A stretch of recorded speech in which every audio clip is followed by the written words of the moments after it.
What is going on in America right now? I have heard culture shock moving from the United States to Europe is not the one that anyone talks about. It's not. Europeans arrived expecting a vacation. They left questioning everything they thought they knew about America. What you're about to watch isn't tourism content. It's a pattern repeating across visitors from different countries, different cultures, and different backgrounds. The reactions sound almost identical. Nobody told us America was like this. The internet got it wrong. I wasn't expecting to feel this way. And the deeper this video goes, the harder it becomes to ignore what these tourists discovered for themselves. If you enjoy seeing the world challenge its assumptions in real time, hit subscribe now, because these reactions are showing you something much bigger than travel stories. And by the end, you'll understand exactly why America changed them. An American left a comment on my video and my jaw is on the floor. I've just had a video go viral because I said if you drove across 7 different European countries, took that same drive and drove across Texas, you still wouldn't make it across Texas. But it turns out it gets even crazier than that. We have a national park in Alaska that is bigger than the whole of Great Britain. Right, I did some fact checking. Oh my goodness, bless my little cotton socks. That is Great Britain inside the Wrangell St. Elias National Park in Alaska. Great Britain consists of 4 different countries. 4! And there it is, the whole island of Great Britain fitting inside a national... Bruh, as an American, I can tell you right now that the biggest culture shock you're going to get during your European vacation is going to have absolutely nothing to do with the language barrier. It will be completely and totally unrelated to a new cuisine that tests your palate or having to pay money just to use the bathroom. What's literally going to shock you to your core isn't just the sheer amount of people from all backgrounds, creeds, and colors who have a tendency to spray their disease directly into your face, but also the casual and carefree nature behind it. You're going to be sitting on the train or asking somebody for directions, and instead of moving to the side to conceal their sneeze or using the handkerchief that apparently everybody carries, they will use your visage as a receptacle instead. And then just carry on with whatever they're doing like nothing ever happened. The cognitive dissonance will shake you to your core. You're going to be in some of the cleanest cities in the world without a single piece of loose trash anywhere to be found. Some of the best or most advanced public transportation that the world has to offer, and a bureaucracy that puts most American cities to humiliating shame. But if you're ever wondering why every single global pandemic turns into 96 Jordan or 19 Messi once it enters the land of the castles, just step outside into those pedestrian-friendly streets for about 5 minutes, bruh. Just take a note about how many people are using the open air as their N95. I think that'll get you to understand. Culture shock moving from the United States to Europe is not the one that anyone talks about. It's not the free, affordable healthcare or the fact that people are in cafes drinking beer and coffee at all hours of the day. It's cigarettes. No matter the country, everyone on this continent smokes cigarettes. I was just in a Romanian cafe at 12:27 on a Tuesday, and the entire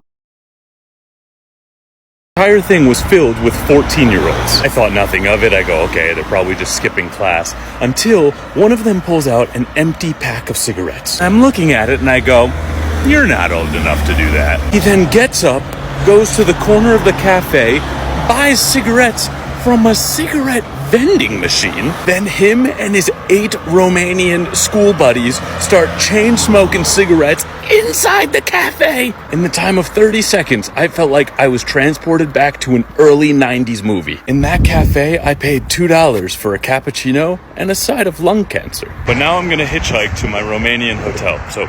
The surprise wasn't bigger buildings or wider roads. It was the feeling. Many visitors expected stress, division, and hostility. Instead, they found strangers starting conversations, helping with directions, and treating them like neighbors. For some tourists, America felt less like a country and more like an attitude. Am I the only European that's like shocked by how much Americans give their kids for Christmas? I get 1 gift. And I love my 1 gift. Actually, this year I got 3 gifts. I got 2 pairs of pants because I needed them. I already got them before Christmas because I really needed them. Like I have 1 pair of fitting pants except for those. Now I have enough pants. Amazing. So I actually really needed the pants. And then for Christmas, I'm getting a backpack because I need one. And I want one. And like, I'm 20, but all throughout my childhood, I got 1 gift from my parents. A maximum 2 if it was like books. But like one gift, one big gift, and that's it. That's all you get. Singular gift. And then like from my aunt, singular gift, aunt and uncle. And then when my grandma was still around, one gift from my grandma, and that's it. That's what you get, one gift per person. And the gift could be like a big thing if it was like my parents, but like my grandma wasn't rich enough to give us something big, so I'd get like a book from my grandma, and that would be my grandma gift. Is it like an America thing, or is it like a my family thing, or how many gifts are you getting? Because I'm seeing all this like something to read, something they need, something they want thing, something to wear, and I'm like, something to read, something they want, something to wear, something they need. And I said, just go get a vasectomy.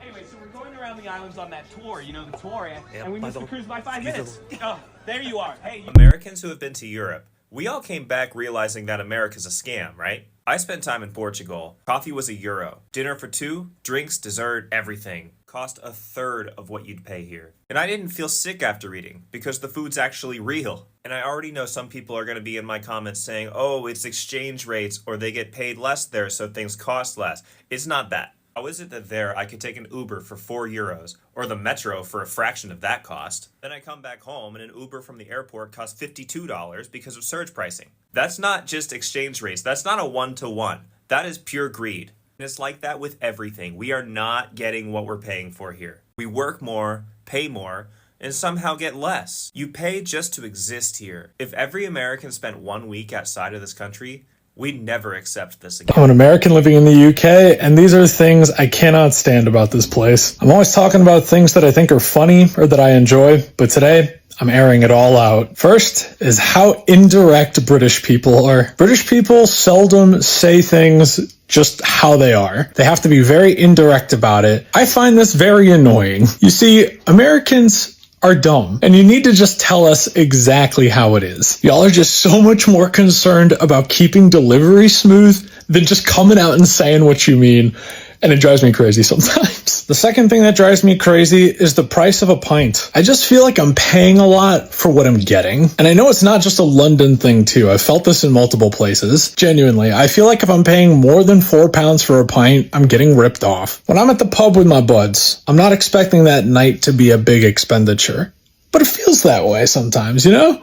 Piss take. And I suppose the last thing is I feel very cramped here. Smaller homes, smaller pavements, smaller roads. There's people absolutely everywhere. There's 70 million people that live in the UK on this tiny little island in Northern Ireland. I genuinely feel claustrophobic sometimes, but I understand why. This place is very old, and there's cultural and historical reasons why places and things were made the sizes that they are. And the population only got bigger, so, you know, naturally, this is the outcome that was bound to happen. But I come from America, where there's lots of space, so I'm gonna complain about it. I would make some space. What? You fucked up.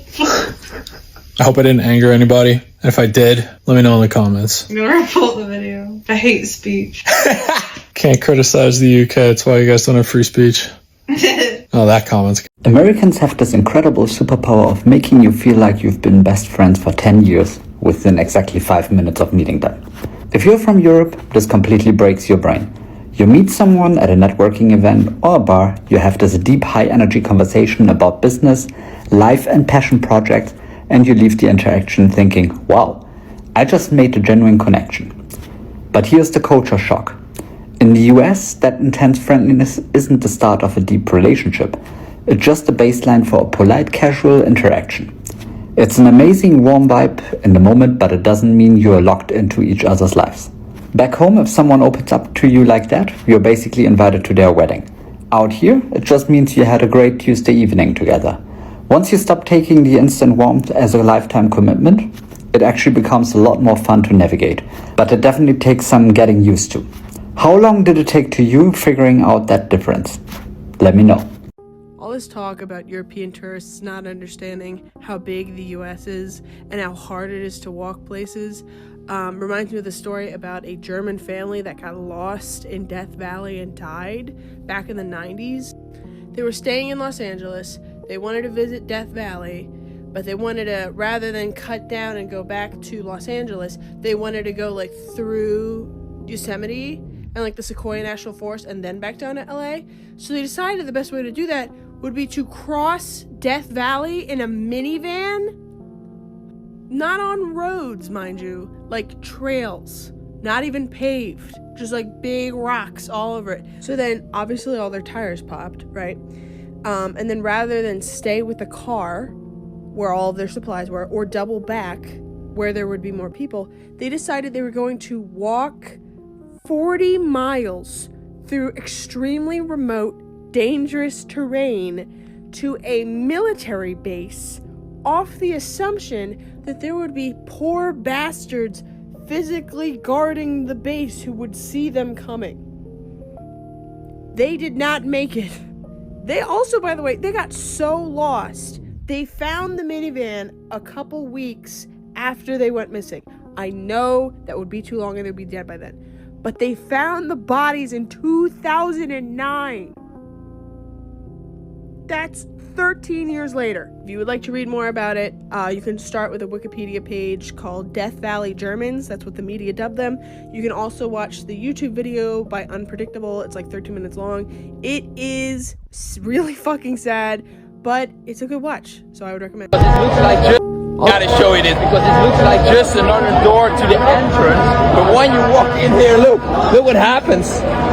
You're already inside the stadium. It looks like in a freaking shopping mall. It doesn't look like a stadium. It's AC inside. It looks like there's an Apple store and probably a Starbucks there. America, you are doing things different than we used to in Europe. Looks like I'm at a freaking train station or something. Look at this. Look at this! Let's walk to the front and see where we can go. Wow!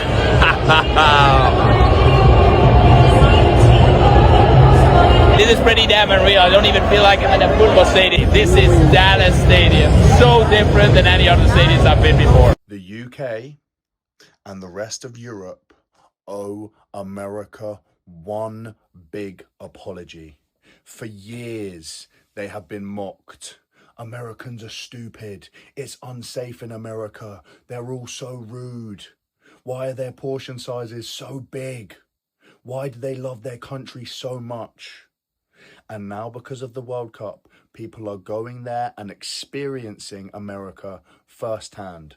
I am seeing thousands of videos from Brits, Dutch people, German people, talking about how friendly Americans are, talking about how clean it is, talking about how outstanding the atmosphere is. And I'm sat here thinking, 5 years ago, where was this energy? It was nowhere to be seen. So, do what's right. Apologize to the Americans because now you understand. Now you have seen America firsthand. The mountains, the deserts, the people, the portion sizes, the trucks, the atmosphere. You will get stopped on the side of the road and have a heart-to-heart conversation because they're all genuine, lovely people. Apologize now. When I say that the US is the best country in the world, I mean it. And I am completely obsessed. You can get anything in America. You get the friendliest people, you get the most patriotic people, you can do whatever activity you want. But there's some backlash to this recently. I've had a few Europeans and people from other countries being like, oh, but you can get that in Europe, like all over Europe, you can do whatever activity in Europe. That's not the point. I'm talking about the US as a whole. You can get all of this stuff in one country. You can experience so many different things without even crossing a border. In America, you can be in a city like New York, and then a few days later, be in the deserts of Utah, then in the mountains of Colorado, then you can drive to Florida, be on beautiful beaches.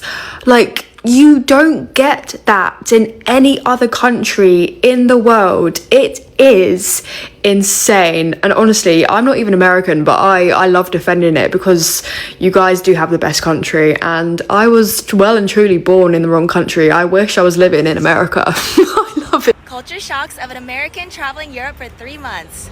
The bike lane and the sidewalk are the same, so sometimes I walk in the bike lane and almost get murdered. They never give ice for the drinks because it dilutes it. They charge for the table water.